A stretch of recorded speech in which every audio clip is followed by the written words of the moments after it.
हे मेरे पिता परमेश्वर, प्रभु यीशु मसीह के पवित्र नाम में मैं आज रात आपके सामने आता हूं। पिता, इस दिन को पूरा करने के लिए मैं आपका धन्यवाद करता हूं। सुबह जब मेरी आंखें खुली तब से लेकर अब रात तक आपने मुझे संभाला। आज जो कुछ अच्छा हुआ उसके लिए आपका धन्यवाद करता हूं, और जो कुछ कठिन हुआ उसमें भी आपने मुझे आगे बढ़ने की शक्ति दी, उसके लिए भी आपका धन्यवाद करता हूं। हे पिता परमेश्वर, अब जब दिन समाप्त हो रहा है और मैं रात के शांत समय में आपके सामने बैठा हूं, तो मैं अपने मन का सारा बोझ आपके सामने रखता हूं। दिन भर की भागदौड़, चिंता, थकान, परेशानियां, अधूरे काम, लोगों की बातें और भविष्य की चिंता, आज रात मैं सब कुछ आपके हाथों में सौंपता हूं। प्रभु यीशु, मेरे मन को शांति दीजिए। जो बातें आज मुझे परेशान करती रहीं, उन्हें लेकर मैं रात भर चिंता न करता रहूं। जो समस्या आज हल नहीं हुई, उससे कल के लिए छोड़ने की बुद्धि दीजिए। मुझे यह समझ दीजिए कि हर समस्या का समाधान उसी रात निकालना जरूरी नहीं है। हे पिता, अगर आज मैंने कोई गलती की है तो मुझे उसे पहचानने की बुद्धि दीजिए। अगर मेरे किसी शब्द से किसी को दुख पहुंचा है तो मुझे अपनी गलती स्वीकार करने की नम्रता दीजिए। अगर मैंने किसी के साथ गलत व्यवहार किया है तो मुझे उसे सुधारने का साहस दीजिए।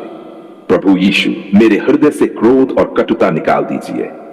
अगर आज किसी ने मुझे दुख पहुंचाया है तो मैं उसी बात को बार बार सोचकर अपने मन को परेशान न करता रहूं।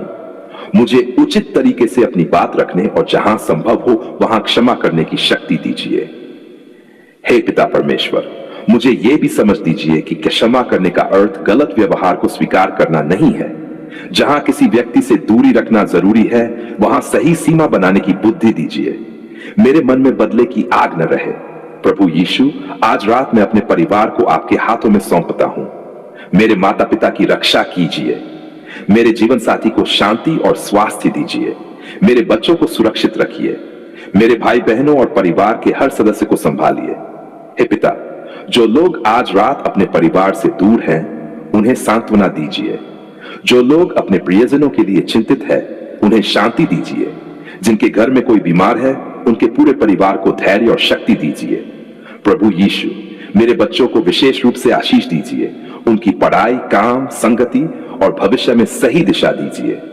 उन्हें गलत आदतों और गलत संगति से बचाइए। उन्हें नशे और ऐसे किसी भी रास्ते से दूर रखिए जो उनके भविष्य को नुकसान पहुंचा सकता है। हे पिता परमेश्वर, मेरे बच्चों को ऐसा हृदय दीजिए कि वे अपनी परेशानी अपने माता पिता से साझा कर सकें। हमें भी उनकी बात सुनने की बुद्धि दीजिए। हम केवल उन्हें डांटने के बजाय उन्हें समझने की कोशिश करें। प्रभु यीशु, आज रात उन माता पिता के लिए प्रार्थना है जो अपने बच्चों के भविष्य को लेकर बहुत चिंतित हैं। उन्हें धैर्य दीजिए। उन्हें अपने बच्चों के लिए सही निर्णय लेने की बुद्धि दीजिए। उन्हें यह समझ दीजिए कि बच्चों की तुलना दूसरों से करने के बजाय उनकी अपनी क्षमताओं को समझना जरूरी है। हे पिता, मैं अपने घर के लिए प्रार्थना करता हूं। हमारे घर में प्रेम बढ़ाइए। पति पत्नी के बीच सम्मान बढ़ाइए। भाई बहनों के बीच समझ बढ़ाइए। माता पिता और बच्चों के बीच विश्वास बढ़ाइए। प्रभु यीशु, जहां आज परिवार में झगड़ा हुआ है, वहां रात को मन शांत हो। हम गुस्से में ऐसे शब्द बोले जिन्हें बाद में वापस लेना मुश्किल हो। हमें कल शांत होकर बात करने की बुद्धि दीजिए। हे पिता परमेश्वर, आज जो लोग आर्थिक चिंता के कारण सो नहीं पा रहे, उन्हें शांति दीजिए। जिनके ऊपर कर्ज है, उन्हें सही योजना बनाने की बुद्धि दीजिए। उन्हें घबराकर गलत रास्ते पर जाने से बचाइए। प्रभु यीशु, जिनके पास नौकरी नहीं है, उन्हें निराशा में डूबने से बचाइए। उन्हें अपनी योग्यता बढ़ाने, सही अवसर खोजने और लगातार प्रयास करते रहने की शक्ति दीजिए। हे पिता, जो लोग व्यापार में नुकसान से परेशान हैं, उन्हें शांत होकर अपनी स्थिति समझने की बुद्धि दीजिए। उन्हें सही निर्णय लेने में मदद कीजिए। गलत निवेश और धोखाधड़ी से बचाइए। प्रभु यीशु, आज रात मैं उन लोगों के लिए प्रार्थना करता हूं जो अपने काम में बहुत थक चुके हैं। उनके शरीर को आराम दीजिए। उनके मन को शांति दीजिए। उन्हें यह समझ दीजिए कि आराम करना भी जरूरी है, ताकि वे अगले दिन नई शक्ति के साथ अपनी जिम्मेदारियां निभा सकें। हे पिता परमेश्वर, आज जो लोग बीमारी के कारण परेशान हैं, उनके साथ रहिए। उन्हें उचित चिकित्सा सहायता और परिवार का सहयोग मिले। उनके मन में आशा बनाए रखिए। प्रभु यीशु, जो लोग अस्पताल में हैं, उनके परिवारों को धैर्य दीजिए। जो लोग लंबे समय से बीमारी से जूझ रहे हैं, उन्हें हर दिन के लिए नई शक्ति दीजिए। जो लोग अपने स्वास्थ्य को लेकर डर में हैं, उन्हें सही जानकारी और योग्य चिकित्सकीय सलाह लेने की बुद्धि दीजिए। हे पिता, आज रात व्यक्ति बहुत दुखी है, उसके आंसुओं को आप जानते हैं। जो बात वह किसी इंसान को नहीं बता पा रहा, वह भी आप जानते हैं। उसे अपने दुख के साथ अकेले रहने के बजाय भरोसेमंद व्यक्ति से बात करने का साहस दीजिए। प्रभु यीशु, जो व्यक्ति अकेलेपन से परेशान है, उसे अच्छे और भरोसेमंद लोगों का साथ दीजिए। जो व्यक्ति किसी प्रियजन को खो चुका है, उसके मन को शांति दीजिए और उसे शोक के इस समय से धीरे धीरे गुजरने की शक्ति दीजिए। हे पिता परमेश्वर, आज रात मेरे मन से भविष्य का डर दूर कीजिए। मैं आने वाले कल की हर समस्या आज रात हल नहीं कर सकता। मुझे यह समझ दीजिए कि अभी मुझे आराम करना है और कल आने पर कल की जिम्मेदारी निभानी है। प्रभु यीशु, मेरे मन में बार बार आने वाले नकारात्मक विचारों को पहचानने की बुद्धि दीजिए। अगर कोई विचार मुझे बहुत परेशान कर रहा है, तो उसे किसी भरोसेमंद व्यक्ति से साझा करने और जरूरत पड़ने पर उचित मानसिक स्वास्थ्य सहायता लेने का साहस दीजिए। हे पिता, मुझे हर सपने या हर डर को किसी विशेष संकेत के रूप में देखकर घबराने से बचाए। मुझे शांत और समझदार रहने की बुद्धि दीजिए। प्रभु यीशु, आज मैं अपने पूरे दिन को आपके सामने देखता हूं। जहां मैंने अच्छा किया उसके लिए धन्यवाद। जहां मैंने गलती की, वहां मुझे सुधारने की शक्ति दीजिए। जहां मैंने किसी की मदद की, वहां मुझे घमंड से बचाए। जहां मैंने किसी को दुख दिया, वहां मुझे माफी मांगने की नम्रता दीजिए। हे पिता परमेश्वर, मुझे अपने जीवन की छोटी छोटी आशीषों को पहचानना सिखाए। धन्यवाद आज की सांसों के लिए, धन्यवाद मेरे परिवार के लिए, धन्यवाद मेरे घर के लिए, धन्यवाद काम के लिए, धन्यवाद उन लोगों के लिए जिन्होंने आज मेरा साथ दिया, धन्यवाद उन कठिन परिस्थितियों के लिए जिन्होंने मुझे कुछ सिखाया, धन्यवाद इस रात के आराम के लिए। प्रभु यीशु, अब जब मैं सोने की तैयारी कर रहा हूं, मेरे मन को शांत कीजिए। मुझे दिन भर की चिंताओं को छोड़ना सिखाए। मेरे शरीर को आराम मिले और मेरे मन को शांति मिले। हे पिता, मेरे घर में शांति रहे, मेरे परिवार के लोग चैन से सोए। जो लोग रात में काम कर रहे हैं, उन्हें सावधानी और शक्ति दीजिए। जो यात्रा में हैं, उन्हें सुरक्षित रहने की बुद्धि दीजिए। प्रभु यीशु, मेरे घर में प्रेम बना रहे। अगर आज किसी बात पर नाराजगी हुई है, तो उसे रात भर बढ़ने न दें। हमारे मन को शांत कीजिए ताकि हम अगले दिन बेहतर तरीके से बात कर सकें। हे पिता परमेश्वर, आज रात मुझे यह समझ दीजिए कि हर समस्या का दोष किसी अदृश्य शक्ति पर डालना जरूरी नहीं है। जहां मेरी अपनी गलती है, वहां उसे सुधारने की जिम्मेदारी मेरी है। जहां किसी दूसरे की गलती है, वहां उचित तरीके से अपनी सुरक्षा और सम्मान बनाए रखने की बुद्धि दीजिए। प्रभु यीशु, मुझे सही संगति चुनने की बुद्धि दीजिए। ऐसे लोगों से दूर रखिए जो मुझे नशे, गलत काम या गलत आदतों की ओर ले जाते हैं। मेरे जीवन में ऐसे लोग भेजिए जो मुझे सच्चाई और अच्छाई के रास्ते पर आगे बढ़ाएं। हे पिता, जो लोग नशे से छुटकारा पाने के लिए संघर्ष कर रहे हैं, उन्हें आज रात विशेष शक्ति दीजिए। उन्हें अपने परिवार से मदद लेने और उचित उपचार पाने का साहस दीजिए। अगर वे पहले कोशिश करके असफल हुए हैं, तो उन्हें फिर से शुरुआत करने की हिम्मत दीजिए। प्रभु यीशु, जो लोग अपने विवाह के लिए प्रार्थना कर रहे हैं, उन्हें सही जीवन साथी चुनने की बुद्धि दीजिए। जो विवाह में हैं, उनके रिश्ते में प्रेम और सम्मान बढ़ाइए। जो विवाह में परेशानी से गुजर रहे हैं, उन्हें शांत बातचीत और उचित सलाह लेने की समझ दीजिए।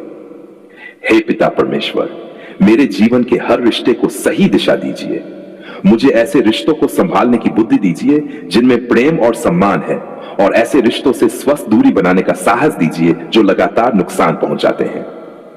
प्रभु यीशु, आज रात मैं अपने अधूरे कामों को भी आपके सामने रखता हूं। जो काम आज पूरा नहीं हो पाया, उसके लिए मैं खुद को लगातार दोष न देता रहूं। मुझे कल के लिए योजना बनाने और फिर आराम करने की बुद्धि दीजिए। हे पिता, मेरे अंदर आलस्य को कम कीजिए, लेकिन मुझे अपनी सीमा पहचानने की समझ भी दीजिए। मैं काम और आराम के बीच सही संतुलन बना सकूं। प्रभु यीशु, अगर आज मैंने किसी की सफलता देखकर अपने आप को छोटा समझा है, तो मुझे याद दिलाए कि हर व्यक्ति का रास्ता अलग है। मुझे दूसरों से सीखने की बुद्धि दीजिए, लेकिन अपने जीवन की तुलना करके निराश न होने दें। हे पिता परमेश्वर, मुझे संतोष दीजिए। जो मेरे पास है उसके लिए धन्यवाद करना सिखाइए, और जो चाहिए उसके लिए मेहनत करना सिखाए। प्रभु यीशु, आज रात मैं अपने भविष्य को भी आपके हाथों में रखता हूं। मुझे हर समय भविष्य की चिंता करने से बचाए। मुझे आज की जिम्मेदारी निभाने की शक्ति दीजिए। हे पिता, अगर कल कोई कठिन परिस्थिति आने वाली है तो आज रात मुझे उसके बारे में घबराकर जागते रहने के बजाय आराम करने दीजिए। कल जब वह परिस्थिति आए तब सही निर्णय लेने की बुद्धि दीजिए। प्रभु यीशु, मेरे घर को शांति का स्थान बनाए। यहां रहने वाला हर व्यक्ति सम्मान महसूस करे, बच्चे सुरक्षित महसूस करें, बुजुर्गों को प्रेम मिले, पति पत्नी एक दूसरे का सहारा बने। हे पिता परमेश्वर, आज रात जो व्यक्ति ये प्रार्थना सुन रहा है और अपने जीवन में बहुत बड़ी समस्या से गुजर रहा है, उसके लिए मैं प्रार्थना करता हूं। उसे अकेला महसूस न होने दें, उसे सही लोगों की मदद मिले, उसे अपनी परिस्थिति को समझने की बुद्धि मिले और आगे बढ़ने की शक्ति मिले। जो व्यक्ति कर्ज में है उसे सही योजना मिले, जो बेरोजगार है उसे अवसर खोजने की बुद्धि मिले, जो बीमार है उसे उचित चिकित्सा और देखभाल मिले, जो दुखी है उसे सांत्वना मिले, जो अकेला है उसे अच्छा साथ मिले, जो नशे से जूझ रहा है उसे उपचार और सहयोग मिले, जो पारिवारिक समस्या में है उसे शांत बातचीत का रास्ता मिले, जो अपने भविष्य से डर रहा है उसे आज की जिम्मेदारी पर ध्यान देने की शक्ति मिले। प्रभु यीशु, मेरे मन में आशा बनाए रखिए। मुझे यह विश्वास दीजिए कि कठिन समय हमेशा नहीं रहता। परिस्थितियां बदल सकती हैं, इंसान सीख सकता है, गलतियां सुधारी जा सकती हैं, रिश्ते बेहतर हो सकते हैं, नए अवसर मिल सकते हैं। हे पिता परमेश्वर, मुझे हर दिन एक नई शुरुआत की तरह देखने की बुद्धि दीजिए। आज अगर मैं गिरा हूं तो कल उठूं। आज अगर मैंने गलती की है तो कल उसे सुधारूं। आज अगर मैं किसी बात में असफल हुआ हूं तो कल उससे सीखूं। और आज अगर मुझे कोई सफलता मिली है तो कल भी नम्र रहूं। प्रभु यीशु, आज रात मेरे हृदय को अपने प्रेम से भर दीजिए। मुझे नफरत लेकर सोने दें, मुझे बदले की भावना लेकर सोने न दें, मुझे बेकार की चिंता लेकर सोने न दें। हे पिता, मैं अपने मन की सारी चिंताएं आपके सामने रखता हूं। मेरे परिवार की चिंता, मेरे बच्चों की चिंता, मेरे काम की चिंता, मेरे पैसों की चिंता, मेरे स्वास्थ्य की चिंता, मेरे भविष्य की चिंता, मेरे रिश्तों की चिंता और उन सभी बातों की चिंता जिन्हें मैं शब्दों में भी नहीं कह पा रहा। प्रभु यीशु, मुझे शांति दीजिए। हे पिता परमेश्वर, आज रात मुझे अच्छी नींद और पर्याप्त आराम मिले। अगर रात में मेरी नींद टूटे तो मैं घबराऊं नहीं, शांत रहूं, प्रार्थना करूं और जरूरत हो तो किसी भरोसेमंद व्यक्ति या विशेषज्ञ से सहायता लेने की समझ रखूं। प्रभु यीशु, मेरे घर के दरवाजे, खिड़कियां और आसपास की सुरक्षा का ध्यान रखने की समझ दीजिए। हमें व्यावहारिक सावधानी बरतने की बुद्धि दीजिए और इस रात को शांति से बिताने दीजिए। हे पिता, मैं अपने जीवन को आपके हाथों में सौंपता हूं। मैं कल को नियंत्रित नहीं कर सकता, लेकिन आज के बाद कल के लिए तैयारी कर सकता हूं। मुझे यही समझ दीजिए। प्रभु यीशु, मेरे अंदर विश्वास के साथ जिम्मेदारी निभाने की भावना पैदा कीजिए। मुझे केवल चमत्कार की प्रतीक्षा करने वाला नहीं, बल्कि सही कदम उठाने वाला इंसान बनाए। हे पिता परमेश्वर, आज की रात मुझे अपने करीब आने का अवसर बनाइए। जब मैं आंखें बंद करूं तो मेरे मन में शांति हो। जब मैं सुबह उठूं तो मेरे अंदर नई ऊर्जा और सही दिशा हो। धन्यवाद पिता परमेश्वर, आपने हमारी पुकार सुन ली। धन्यवाद कि आपने आज का दिन हमें दिया। धन्यवाद कि आपने हमें इस रात तक पहुंचाया। धन्यवाद हमारे परिवार के लिए, धन्यवाद हमारे जीवन के लिए, धन्यवाद हर उस छोटी बड़ी आशीष के लिए जिसे हम अक्सर भूल जाते हैं। प्रभु यीशु, अब मैं अपने पूरे घर और परिवार को आपके हाथों में सौंपता हूं। आज की रात हमारे लिए आराम और शांति की रात बने। हमारे मन में प्रेम बना रहे, हमारे घर में शांति बनी रहे। हे पिता परमेश्वर, कल की सुबह जब हमारी आंखें खुले तो हम नई आशा के साथ उठें। हमें अपनी जिम्मेदारियां निभाने की शक्ति मिले, हमें सही निर्णय लेने की बुद्धि मिले और हमें दूसरों के लिए भी भलाई करने का अवसर मिले। प्रभु यीशु मसीह, मेरे मन को शांति दीजिए, मेरे परिवार को संभालिए, मेरे जीवन को सही दिशा दीजिए और मुझे सत्य, प्रेम, नम्रता और विश्वास में चलने की शक्ति दीजिए। मैं अपनी रात आपके हाथों में सौंपता हूं। मैं अपना घर आपके हाथों में सौंपता हूं। मैं अपने परिवार को आपके हाथों में सौंपता हूं। मैं अपना भविष्य आपके हाथों में सौंपता हूं और अपनी हर चिंता आपके सामने रखता हूं। आज हम बात करेंगे कि उपवास करने के बाद हमें क्या खाना और क्या पीना चाहिए। उपवास केवल भोजन छोड़ने का समय नहीं होता, बल्कि यह अपने शरीर और मन को संयमित रखने का भी समय हो सकता है। लेकिन जब उपवास समाप्त होता है, तब एक बात का ध्यान रखना बहुत जरूरी है कि हम अचानक बहुत ज्यादा खाना शुरू न कर दें। अगर आपने सुबह से शाम तक उपवास रखा है और अब उपवास खोलने का समय हो गया है, तो सबसे पहले अपने शरीर की स्थिति को समझिए। बहुत ज्यादा भूख लगी हो तो भी तुरंत भारी खाना खाने की जल्दबाजी मत कीजिए। सबसे पहले थोड़ा पानी पीजिए और शरीर को सामान्य होने का समय दीजिए। आप साधारण पानी से शुरुआत कर सकते हैं। पानी धीरे धीरे पीजिए, एक साथ बहुत ज्यादा पानी पीने की जरूरत नहीं है। अगर को पानी पीने के बाद ठीक महसूस हो रहा है, तो थोड़ी देर बाद हल्का भोजन लिया जा सकता है। उपवास खोलते समय आप हल्का और आसानी से पचने वाला भोजन ले सकते हैं। उदाहरण के लिए खिचड़ी, दलिया, हल्की दाल, नरम चावल, सब्जी या हल्का सूप अच्छा विकल्प हो सकता है। भोजन की मात्रा शुरुआत में कम रखें। अगर शरीर ठीक महसूस करे तो बाद में थोड़ी और मात्रा ली जा सकती है। अगर आप फल खाना चाहते हैं तो केला, पपीता, सेब जैसे फल लिए जा सकते हैं, लेकिन एक साथ बहुत सारे फल खाने की जरूरत नहीं है। थोड़ा खाइए और देखिए कि आपका शरीर कैसा महसूस कर रहा है। अगर आपने केवल कुछ घंटों का उपवास रखा है, तो सामान्य भोजन पर लौटना आमतौर पर आसान होता है। लेकिन अगर आपने बहुत लंबा उपवास रखा है, तो ज्यादा सावधानी जरूरी है। लंबे समय तक भोजन न करने के बाद अचानक बहुत ज्यादा खाना पेट और शरीर पर भारी पड़ सकता है। उपवास खोलते समय सबसे बड़ी गलती होती है कि व्यक्ति बहुत ज्यादा भूख लगने के कारण तुरंत बहुत सारा भोजन खा लेता है। वह सोचता है कि पूरे दिन कुछ नहीं खाया, इसलिए अब पेट भरकर खा लेता हूं। लेकिन ऐसा करने से पेट में भारीपन, गैस, एसिडिटी, उल्टी या बेचैनी हो सकती है। इसलिए धीरे धीरे खाना शुरू करें। भोजन को अच्छी तरह चबाकर खाएं। जल्दी जल्दी खाना खाने से बचें। अगर आप चाय या कॉफी पीने के आदी हैं, तो उपवास खोलते ही बहुत तेज चाय या कॉफी पीने से बचना बेहतर है, खासकर अगर खाली पेट आपको एसिडिटी होती है। पहले हल्का भोजन या पानी लेकर शरीर को सामान्य होने दें।